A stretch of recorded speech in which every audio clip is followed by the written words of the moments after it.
Yo, what's up mga katusok? Kumusta kayo dyan?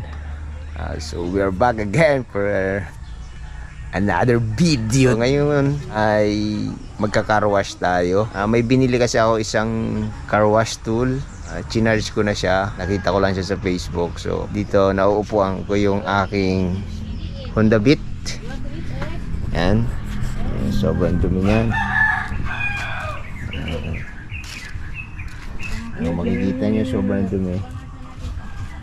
So tatry natin i-washing yan kasi sayang yung tubig dito sa swimming pool. Naniliguan ng mga bata kahapon. Yan, makikita nyo sayang naman. So gagamitin ko siyang pang car wash na lang nitong Honda Beat. Yan, nagkalat na yung abono dyan. So yan. Yan lang muna yung ating gagawin ngayon. So kukunin ko lang yung tools, nasa loob pa. Mag-i-intro muna tayo. Pasok.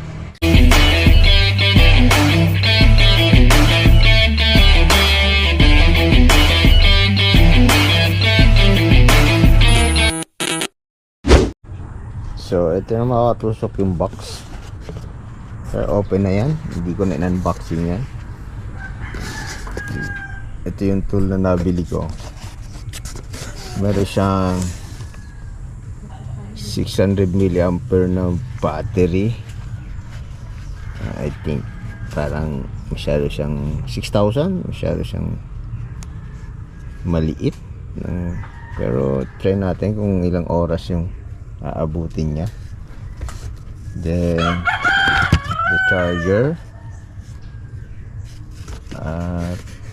Ito yung pinaka main component niya, yung gun, spray gun.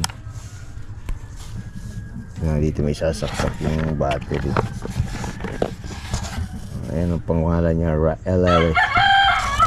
Actually nakita ko lang din to sa Facebook. So bumili ako for $999 kasi kailangan dito sa motor. Hindi na tayo magpapakawas. So I think ito yung lagayan ng sabon. So hindi ko pa naman ito nagagamit, pero kinabit ko na yung mga itong strainer dito sa hose. Tapos itong adapter ba tawag dito. Ang kagandahan nito is ano na siya, hindi siya thread, plug and play lang. And then, may instruction naman yan. Kung bibili kayo, tingin lang kayo sa Facebook, makikita nyo. So hindi ito sponsored video, papakita ko lang sa inyo how it works. Tapos titingnan natin kung anong silbi nitong dalawa na to, puti at saka pula. So try natin i-assemble, pero dahil wala akong cameraman, saan natin ilalagay yung camera? Siguro patong ko muna dito sa motor. 3 hours later. Ito na mga katusok. Una natin ilalagay is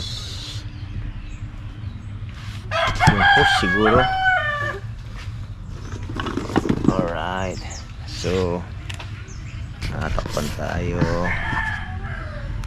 Make sure na ikabit nyo itong strainer kasi sa liit ni spray gun na to, dito pinapasukan ng mga debris. Hindi na sigurado kakayanin yan. So kailangan talaga itong strainer na to nakapix siya, ikabit nyo maigi. Tsaka napakaliit ng hose. It's around 10 mm 12. Maliit lang siya. Mahaba din yung hose. Ayan o, 1, 2, 3, around 5 to 6 meters.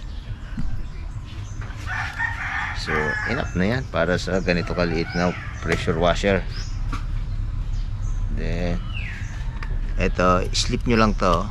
Ayan, makikita nyo gumagalaw. Kabit nyo rito. Tapos ganyan. Then make sure na nakakabit siya. Then ito yung naka-thread kasi syempre dito manggagaling yung pressure sa ano. So kailangan siya naka-thread. I-thread mo lang siya dito. Ito yung tubo. Ayan. So mahirap siya i-thread.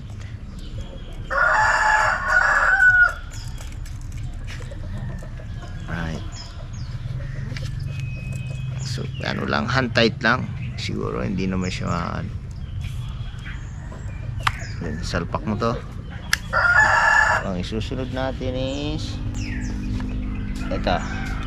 I think ito, ayon sa butas makikita mo yung pula, straight hole, parang butas na butas, and then yung isa parang slanting yung ano, slanting yung hiwa, may hiwa siya, slanting yung pinakabutas niya. So gagamitin natin yung pula, baka ito yung pressure yung buo. So ayan, ito rin i-slip nyo lang din to. Ayan. Yan. Kabit yung ganyan. So good to go na tayo. Kailangan na natin salpak. Itong battery, simple lang. May guide naman. Salpak yung ganyan. Then, yan. So, yan. Nakita nyo? Running na siya. So, ang gagawin ko lang is ilatag tong hose papunta sa swimming pool. Mukhang hindi aabot. Alright, di siya umabot. So, kailangan natin ilapit yung motor. One eternity later. So, yan ang mga katusok. Ang problema lang natin, dumulutang to strainer. So, kailangan natin daganan. Kasi, paano siya sisip-sip ng tubig kung lumulutang? So, ilagay natin sa tabo. Tingnan natin kung ano magagawa ng tabong ito. So, ayan. So, connected yan dun sa ating... So, ito na mga katusok. Yun.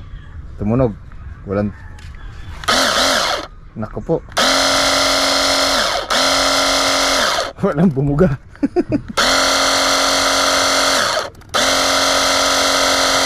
Oh. Ayan na. Ayan na. Tingnan nyo. Tingnan nyo yung dumi. Oh. Ayan. Talaga. Tabak-bak. Ang lakas. Oh, so yan, no? Ayan. Ayan, makikita nyo yung dumi na. Iko-close up natin. Ayan, madumi na part na yan. Madumi yan. Oh, so yan.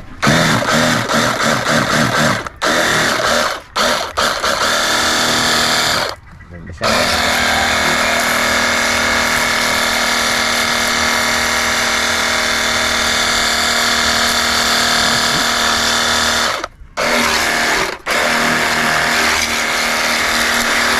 Tanggal. Ayan.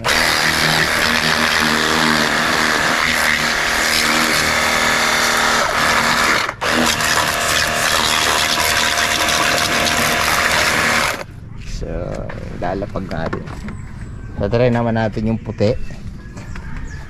So, lapag na yung camera. Ito yung camera mo.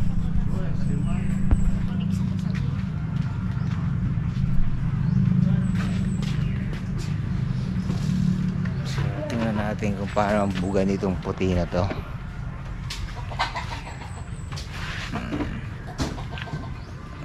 Okay, alright. Papalit lang natin.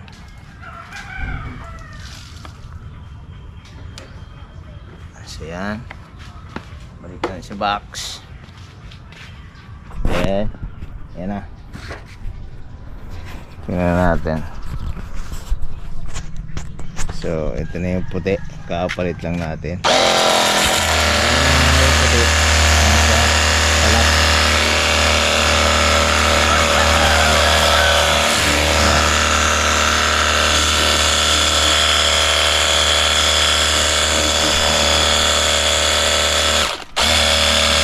Ito na yung pang-finishing. Ito yung pang-finishing niya. Babalaw ka na ito na.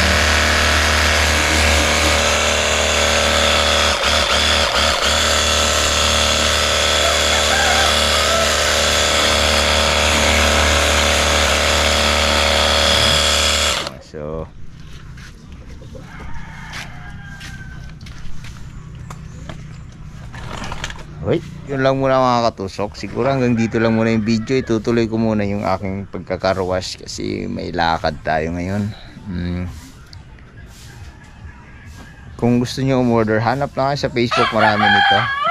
Hindi ako makapag-provide ng link kasi nakalimutan ko na kung saan siya particular na site nakuha. Pero sa Facebook ko lang siya nakita.